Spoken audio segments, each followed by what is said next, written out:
Everyone thought Daniel had made the deal of a lifetime. An old two-story house sat at the edge of a forgotten town. The roof sagged, the windows were cracked, and weeds had swallowed the front yard. No one wanted it. So when it went up for auction, Daniel bought it for just $500. His friends laughed. "You're throwing your money away." But Daniel wasn't bothered. He planned to renovate it and sell it for a profit. The first day inside felt normal. Dust covered every room. Furniture had been left exactly where it was decades earlier. Family photos still hung on the walls, their faces faded with time. Then something strange happened. Every room connected to another except one. At the end of a narrow hallway stood a heavy wooden door. It had no doorknob, no keyhole, no hinges visible from the outside. It looked as though it had been built into the wall itself. Daniel pushed. Nothing. He searched the house for another entrance. There wasn't one. Over the next few days, contractors refused to work near the hallway. One of them quietly packed his tools and left without saying goodbye.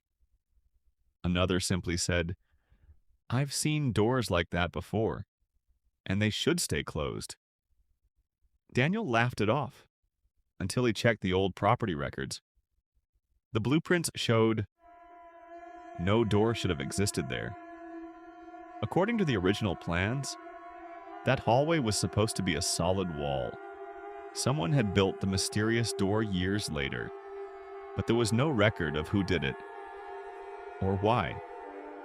That night, Daniel set up a camera facing the hallway before going to sleep. The next morning, the camera was still recording, but when he watched the footage, at exactly 3:17 a.m., the door moved, not wide, not enough for someone to walk through, just enough to prove it had opened. Yet when Daniel ran to the hallway, the door was completely shut. No footprints, no scratches, no explanation. Then he noticed something that made his blood run cold. The camera had captured a shadow standing behind the door. Daniel replayed the security footage over and over. At exactly 3:17 a.m., the door moved only a few inches. Then, a tall shadow appeared behind it. The video was grainy, but one thing was clear. Whatever was behind that door, it wasn't standing there when the recording started. Daniel convinced himself there had to be a logical explanation. Maybe someone had broken into the house. The next morning, he searched every room again. Nothing. No open windows. No broken locks. No footprints in the dust. It was as if nobody had entered the house at all. Determined to solve the mystery, Daniel visited the town library to learn more about the property. The librarian hesitated when he mentioned the address. She disappeared into a back room and returned with a faded newspaper from nearly 50 years earlier. The headline read, "Local family disappears without a trace." According to the article, a family of 4 had lived in the house. One evening, neighbors noticed all the lights were on, but no one answered the door. When police entered, the dining table was set for dinner. Food was still on the plates, the television was still playing, but the family was gone. No signs of a struggle, no ransom note, no clues. The case was never solved. Daniel noticed something else. The newspaper photo showed the hallway, but there was no mysterious door. Instead, it was just a blank wall. Someone had built the door after the family vanished. But why? That night, Daniel returned to the house carrying a flashlight, a crowbar, and a camera. His heart pounded as he stood in front of the strange door. He pressed his ear against the wood. Silence. Then, a faint sound. 3 slow knocks. Knock. Knock. Knock. Daniel froze. The sound hadn't come from the hallway. It had come from the other side of the door. His breathing became heavy. Hands shaking, he lifted the crowbar and forced it into the narrow gap. The old wood groaned. The door slowly creaked open. A rush of cold air poured out. His flashlight revealed a narrow staircase leading deep underground. The steps disappeared into complete darkness. Daniel swallowed hard.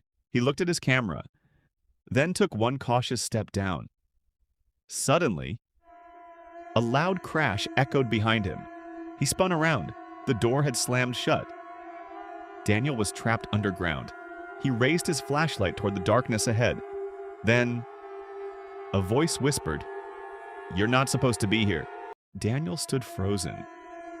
His flashlight trembled in his hand as the whisper echoed through the darkness. "You're not supposed to be here," he called out. "Who's there?" No answer. Only silence. Taking a deep breath, he slowly walked down the narrow staircase. At the bottom, he found a long underground corridor made of old stone. Dust covered the floor, untouched for years. Then his flashlight revealed something unexpected. It wasn't a secret prison. It wasn't a hidden bunker.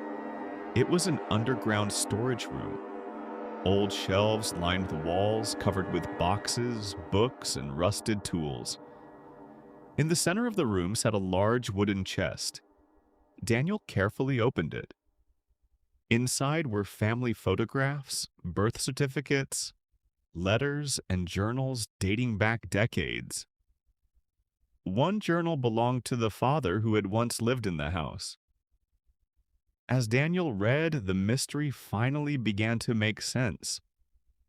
The father wrote that during a time of unrest in the region, he had built the hidden room as an emergency shelter to protect his family if danger ever came to their town. The strange door had been added years after the original house was built, which explained why it wasn't on the original blueprints. The final journal entry stopped Daniel in his tracks. It read, "If anyone finds this, we didn't disappear.